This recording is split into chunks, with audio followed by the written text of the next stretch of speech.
The Hallmark Charlotte Greenwood Show.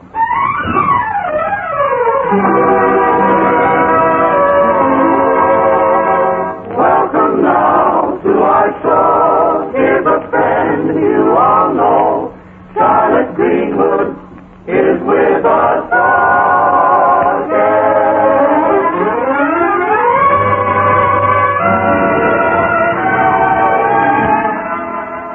Yes, ladies and gentlemen, Charlotte Greenwood is brought to you this Sunday and every Sunday at this time by the makers of Hallmark greeting cards to remind you that every time you want to remember someone, you'll find a Hallmark card that says just what you want to say the way you want to say it. So when you choose a card, look on the back for the 3 identifying words, a Hallmark card. Yes, don't forget, a Hallmark card will best express your perfect taste, your thoughtfulness. And here is our star, that lovable lady of stage, screen, and radio, Charlotte Greenwood.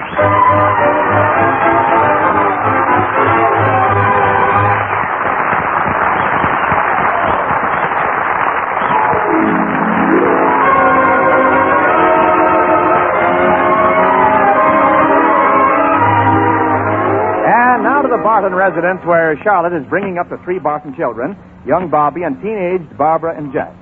It's a calm, tranquil spring day. But the calmer the spring, the harder the fall. It all starts with Bobby rushing into the dining room and saying, Charlotte. Well, young man, it seems to me you're a little late getting home from Sunday school. I stopped at Skinny Demon's house. Huh? Aunt Charlotte, when I go to heaven, will I have to wear one of them white nightgowns like in the pictures? Well, I hadn't thought about it. Why, Robert? Oh, nightgowns are sissy. Couldn't I just wear my pajamas? I think that could be arranged. Sure glad of that. Gee, when you find yourself in heaven, Aunt Charlotte, what'll you be wearing? I imagine a surprised expression. Oh, Junior. Is Junior here? Yes, I invited him to lunch. He's turning the ice cream freezer. You calling me, Miss Greenwood? Yes, Junior. We'll have a buffet luncheon. I'll put the salad and meatloaf and things on the sideboard, and I think we'd better eat at the table. Yes. Now, let's see. Now, there'll be Barbara, Robert, Jack, you, and I. Oh, yes, at church this morning, I invited a friend of Barbara's, Patricia Wells. You better put in an extra leaf, will you, on the table? Yes. 6 people for lunch here, and an extra leaf on the table. Mm-hmm. Robert, run and get the leaf, will you, while Junior pulls out the table? Okay, Aunt Charlotte. Say, Miss Greenwood, did I ever tell you about my Uncle Jersey cow? Oh, a very remarkable creature. Very remarkable animal. We reduced her once. Didn't feed her for a week. And then I took a picture of her, and I got it in Esquire. I'll bet that's the only time Esquire ever printed a picture of an empty jersey. Oh, there's someone at the door. You and Robert fix the table, will you? Yes. Why, good morning, Howard. Miss Greenwood. Is Barbara here, huh? Is she here? No, Barbara hasn't come home yet. Have you had your lunch? Oh, no.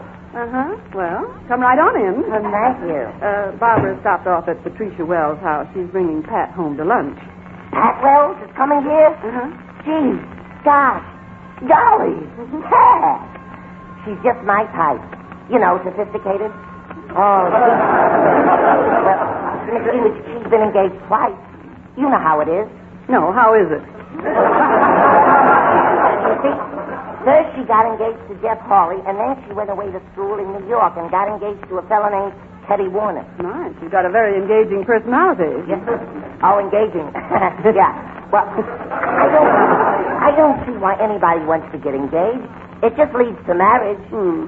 Have you ever sat down and thought about marriage? Sometimes I sat down and thought about it, and the rest of the time I stand up and think about it. But go ahead. Now, what happened to Jeff, what's his name? Jeff Hawley? Oh, well, when he saw in the paper about Pat getting engaged to somebody else, he wrote her a letter and called everything off. You know, got carried away by anger. Ah, that's bad business, that letting yourself be carried away by anger. You know, you might have to walk back. Yeah. Well, anyhow, to get away from his troubles, he just up and joined the Navy. Well, that's a funny place to go to get away from trouble. Pat didn't marry that New York fella, so that leaves a fair field for me, don't it? Huh? Don't it? Huh? Well, Howard, isn't Patricia Wells just a little old for you?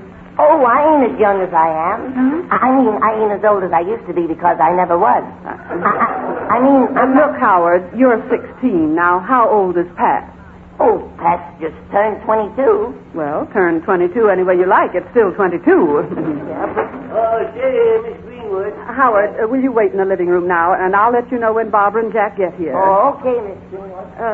Junior, Yes. Howard Morton's here for lunch. Now, we'll have 7 people instead of 6. Will you set the table for 7? Yes, I'm 7 instead of 6. Yes. Say, I forgot to tell you, that Jersey cow, my uncle's, we left her out in the rain. And now she's only about 1/4 the regular size. Oh, Junior, that's impossible. Impossible nothing. A wet jersey always shrinks. Oh, just a moment. Here we are, Aunt Charlotte.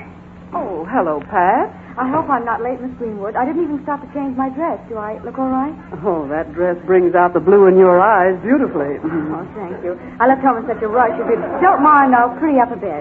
I've never seen anyone who needed it less, but, Barbara, you take Pat up to your room. Oh, she needn't bother. I know where her room is. I'll only be a moment. I just want to pin these flowers on my dress. Don't worry about what's on it. You'll do all right with what's in it. Barbara, Howard Morton is here. Oh, but he told me he'd come after lunch. Yes, I think that's what he did come after. Anyhow, I invited him to stay. Oh, do you know Jeff Hawley? Aunt Charlotte, What? don't ever refer to him in front of Pat. Who, Jeff Hawley? Aunt Charlotte, for goodness sake, Well, for goodness sakes, what's the matter? don't talk about him. It caused Pat the 2 unhappiest years of her whole life. If you as much as mentioned Jeff Hawley in front of her, she'd walk right out of this house. Well, all right. I won't mention it, but if it's that serious, you better go in and warn Howard. He's in the living I room. will. If only Howard would get some sense. Oh, it's you, Jack. Yeah, and Aunt Charlotte, I'd like you to meet a friend of mine. He's in the Navy. Just got back from the South Pacific. Well, you don't say. The Navy certainly agrees with you, young man.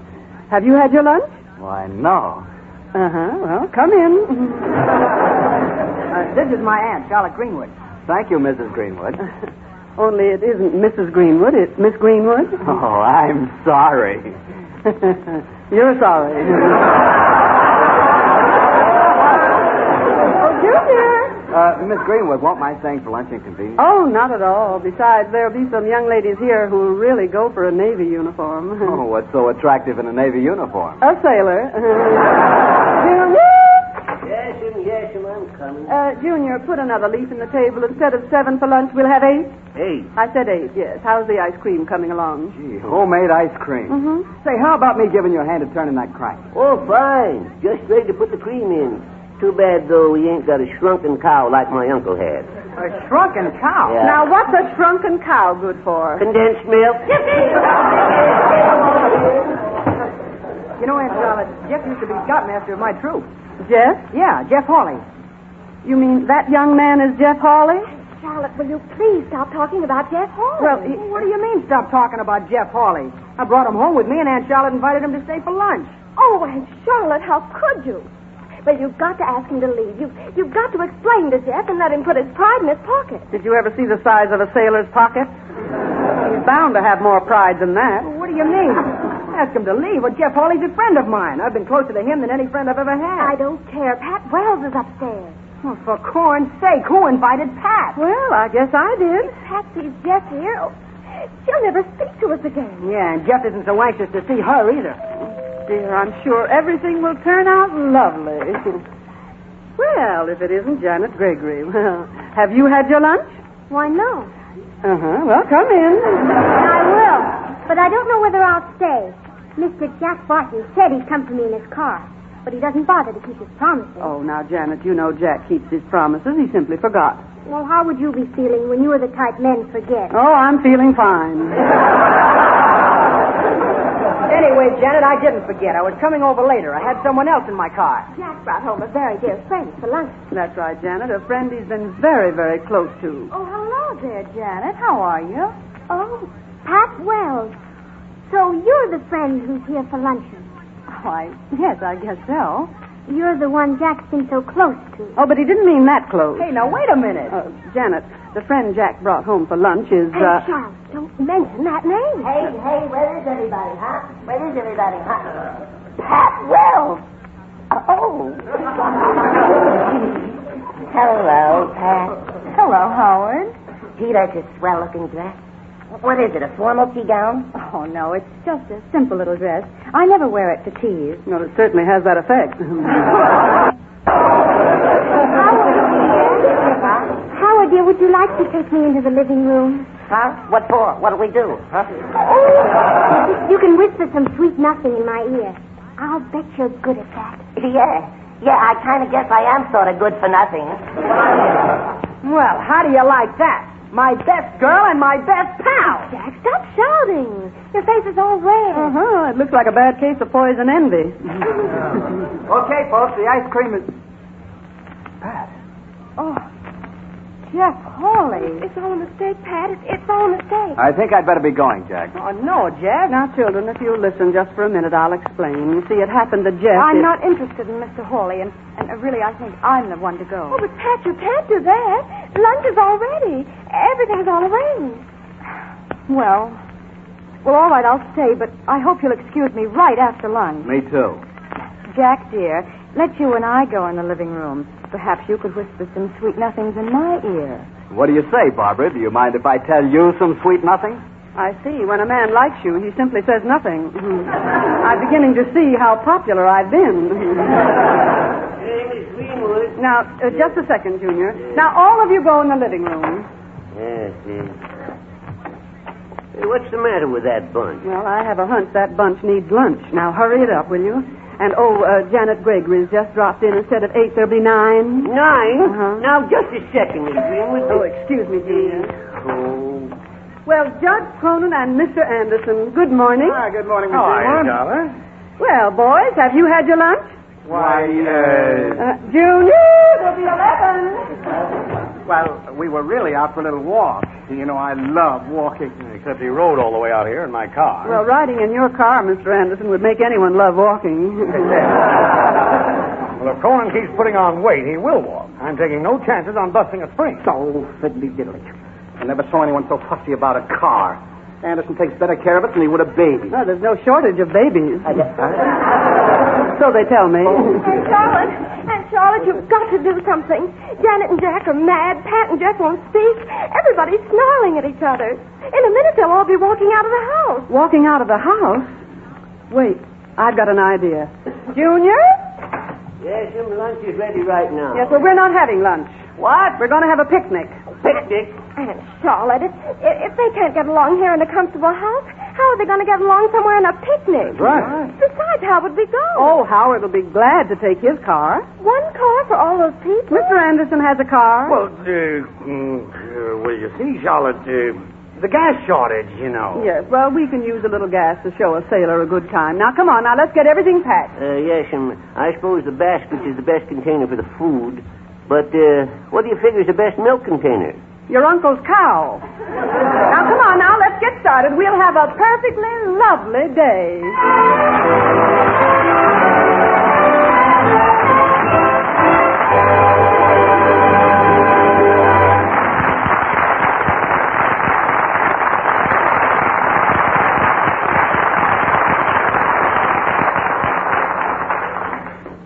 There's something exciting about getting mail. When the postman rings, we have a pleasant feeling of anticipation, even though we don't always find the sort of mail we hope for. But when we do, what a difference it makes. Yes, just finding a card that says hello from a friend can start the day right. It can set us up for days to come. Why not go to your Hallmark dealers and see how many ways you can make your friends happy at mail time? For there are Hallmark cards to answer practically any purpose. Cards that simply tell someone he's not forgotten. And birthday cards, sentimental, affectionate, some, too, that laugh off the years with a clever, humorous greeting. You'll find cards in faultless taste for wedding congratulations, for anniversaries. You can send best wishes for that new arrival, or encourage a friend in the hospital with a comforting cheer card. You'll always find a Hallmark card that says just what you want to say, the way you want to say it. Hallmark cards are on display at America's finest stores. Don't forget, a Hallmark card will best express your perfect taste, your thoughtfulness.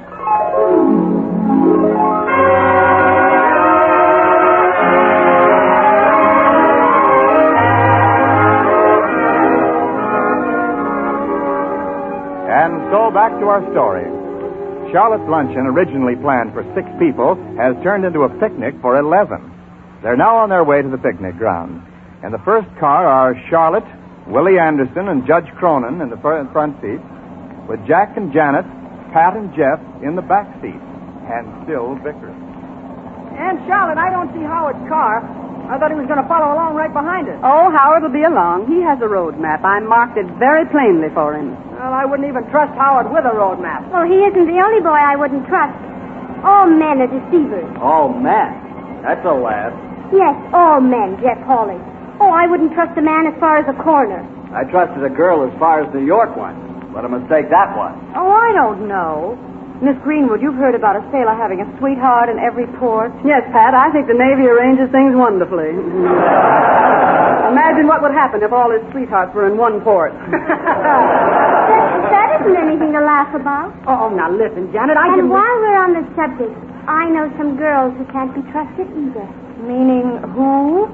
Never mind. Well, anyway, I prefer a Marine. Don't tell me that Teddy Warner, your New York boyfriend, was a Marine. No, but at least a Marine's motto is Semper Fidelis. And if you remember your Latin, that means always faithful. Oh, I wouldn't even trust a Marine too far. Too far is all right. Just watch out when one gets too near. Wait, turn right, Mr. Anderson. Right? Are you sure, Charlotte? Well, according to this road map. Look out, Charlotte. What are you doing? Well, I'm trying to unfold this map. Keep it out of my face. I can't see Turn the right. road. Turn right. Charlotte. Now look what you made me do. Run off the road and hit a tree. So why didn't you drive around it? Maybe he didn't have enough gas. Well, anyway, we can be thankful we weren't going very fast. Oh, well, now let's all get out. It's such a perfectly lovely day. Oh. What's the matter? Oh, what, Mr. Anderson? Look. My front bumper. Oh. My beautiful front bumper. Completely devastated. Well, it's your own fault, Anderson. If I were driving, I'd have a way of protecting my front bumper. Yes, he put it in the back. Exactly. No. I'd use my head. And you've got just the head for it. I knew you'd have to admit it. I did. Hey, wait a minute. I'm not certain, but I seem to detect a slur in that remark, Anderson. Oh, come on, I think fellas. you use This isn't getting us to the picnic ground. Let me have a look at that motor. If there's something wrong, maybe I can fix it. Fix it. Oh, yes, he's very good at repairing a car and breaking an engagement. I didn't break our engagement, Pat, and you know it. Oh, no. You didn't write me a letter and say you never wanted to see me again, did you? Now, children, think before you speak. By digging into the past, you're missing the present. Our engagement was broken when you got engaged to Teddy Warner. But do you believe in being engaged to 2 men at once? Well, why don't you answer? I don't have to answer. And if you imagine I wanted to see you again, you're very wrong. Well, I think you're both wrong and saying things you're going to be very sorry for later. Now, come on, Jeff. Let's have a look at the motor. Okay. And you too, Mr. Anderson. Look at my beautiful bumper. Oh, that bumper again. A fine picture. Oh, gee, Pat, I'm sorry about all this. Especially it's happening to a wonderful friend. Jack, so you're finally confessing about you and Pat. Well, you weren't fooling me anyhow. Janet, for goodness sake, what are you talking about? Oh, you don't know, do you? Not even when Jack comes right out and calls you his wonderful friend. Oh, did he say that? Why, I never knew he cared. Well, now, wait a minute, Janet. You see, It's I meant perfectly plain what you meant. Well, I have no intention of spoiling your wonderful friendship. You can have the whole day to yourself. I'm going home. Yeah, but if you'll only let me... Wait, well, you can't walk all the way home. Janet, wait a minute.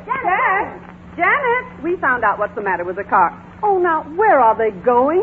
Jeff, I think we can get a distributor arm at the garage that we saw down the road. Sure, when the other car gets here, somebody can drive back. Hey, I wonder how far we are from the picnic ground. Oh, let's see here.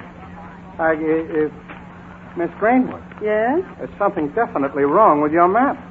I've suspected that for years. I mean, this road map. Well, look here. It was put out in 1935. Oh, good grief. And the food's in the other car. Lost. Oh. Starving. Oh. Marooned. Oh. 1,000 miles from nowhere. and my beautiful bumper broke. Oh, again with that... All we need now is a nice rain. Oh, don't be absurd, Mr. Anderson. On a marvelous spring day like this, it certainly isn't going to rain. No, it won't, Red. Oh, it's going to rain, huh? Oh, no. That isn't rain that's starting to fall. That's soup. Just our luck, no soup spoon. Our upholstery will be ruined, too. Come on, Cronin, help me put the top up. Well, hurry. Oh, Miss Greenwood, I'm terribly frightened of lightning. Well, Pat, darling, don't come near me. You know, in a thunderstorm, stay away from tall objects. Oh, Jeff! Jeff! Oh, Jeff. Oh, it's wonderful to be in your arms again. Jeff, I didn't mean what I said today. I didn't mean it. I didn't mean what I wrote in that letter, sweetheart. I shouldn't have sent it. It was all my fault. Oh, no. I should have explained to you. Only I was too stubborn. No, I was. I acted like a fool. You don't have to explain. But I want to. What kind of talk is that? I didn't mean it. I didn't want to. I didn't know. You know what's the matter with both of you? You've got eye trouble. Well, when you get that eye out of the way, you're going to be all right. Darling, the Pat Wells you read about in the paper wasn't me. Pat Wells is a boy. A boy? And the girl he was engaged to was Teddy Warner. I can show you their wedding invitation. Oh, gosh. I've been a fool. Come here. Wonderful you. Oh, nothing matters now, sweetheart. Kiss me.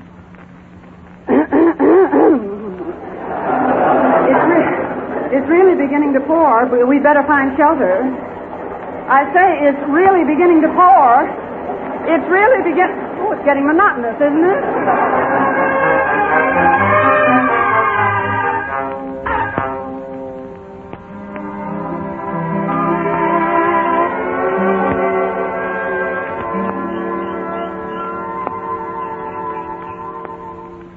It isn't raining, you know. It's the raining of Violet. Oh, Miss Greenwood. Charlotte. Over here, boys. Oh. Well, we found the garage and we got the distributor arm. Now, where's Jeff? Oh, he's around somewhere with Pat. Around with Pat? But we've got to get the car fixed. What are they doing? A pretty girl and a sailor? I don't know. But I'm sure they'll find something to do. Well, they're probably quarreling again. Quarreling, Yes. huh? Just like Janet and Jack. They're through with each other for life. Oh, here they are, Jack. Some shower, hey, Aunt Charlotte? Hey, you're all wet. That's hardly original, Jack. I've been told the same thing many times before. We found a nice dry place under a tree. Yeah. Come on, Janet. Let's put the car top down. It isn't going to rain anymore. Well, I give up. So do I. You know, I was beginning to worry. I thought they might get lost. Sometimes, Judge, people have to get lost in order to find themselves. Yes, I don't say. Say, look, let's locate Jeff and have him put in this new distributor arm, or we never will get to the picnic grounds. This is the picnic ground. Well, this is the picnic. It is? What? What's this? In other words, it's the place we started out for. It's the place we started. Then where is the other car? It'll be along in marking Howard's road map. I gave him sort of a roundabout way. Charlotte, what kind of escapade is this? I wouldn't know, Mr. Anderson. You know, I can't tell one escapade from another. Oh, you can't? Well, when something is unnerving, provoking, and disturbing, what do they call it? Reveille. Please, now, wait a moment. I've been making a few deductions. Well, Judge, you certainly have got a nice day for it. Point one. You knew perfectly well where we were going. You didn't need a map. Point two. You brought those young people here for a purpose. Point three. No, Judge. No, you're wrong about point three. The broken distributor and the shower I had nothing to do with. But they helped. I still don't get it. Oh, it's all very simple, Mr. Anderson. When people are inside a house and get angry, they can walk out and slam the door behind them, maybe forever. But when you're outside, there are no doors to slam, no place to walk out of. Oh, that's right. All there is here, in the open. They have to talk it over. And when you talk things over, you can usually straighten out anything. Well, yes. And besides, who could stay angry on a lovely day like this? Hey, there's the other car now. Here you are, Miss Greenwood. Well, I got here, Miss Greenwood. Hello, everybody. Gee, this is a swell place for a picnic. When do we eat? Hope there's no bumblebees around. Yeah, I'd sure hate to run onto one face to face. Face to face is all right. The trouble starts at the other end. Hey, Miss Greenwood, where's Pat, huh? Where is she? Pat's gone for a walk in the woods. Woods? Gee whiz. She shouldn't have done that. Well, this is a wild country. She might get hugged by a bear. Howard, a bear wouldn't make any impression on a girl after she's been hugged by a sailor. Huh? Oh, yeah.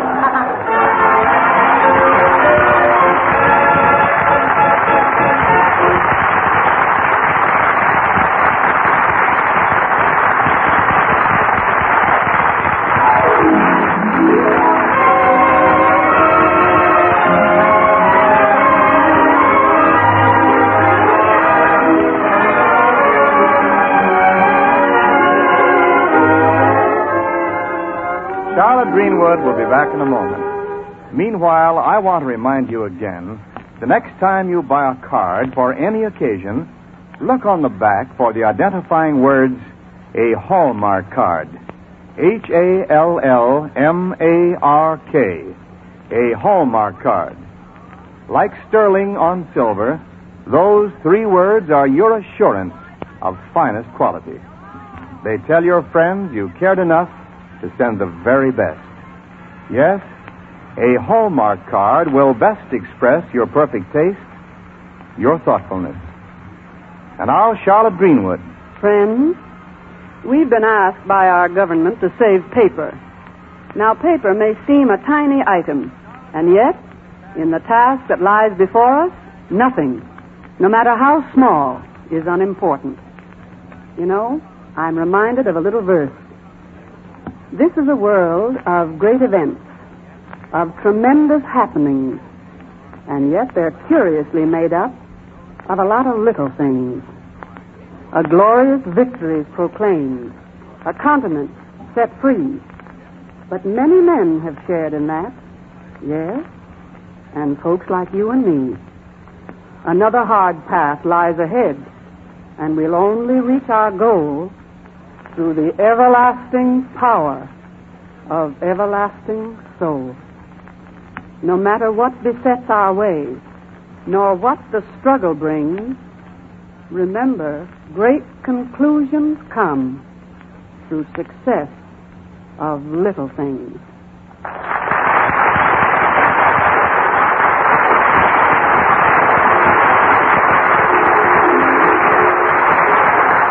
And now, until next Sunday at the very same time, Mrs. Charlotte Greenwood saying, so long, friends, until we meet again. So long, neighbor, till next Sunday, I'll just say, so long. So long.